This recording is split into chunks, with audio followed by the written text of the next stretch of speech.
మెదక్ జిల్లా నార్సింగ్ మండలం వల్లూరు గ్రామానికి అమ్మవారికి ఎమ్మెల్యే కొత్త ప్రభాకర్ రెడ్డి ప్రత్యేక పూజలు నిర్వహించారు.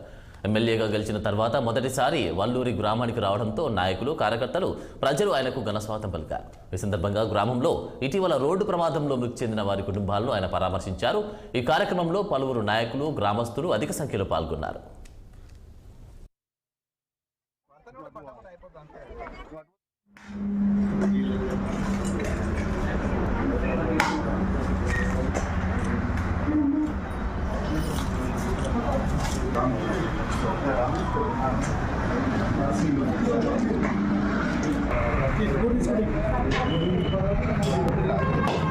Gracias.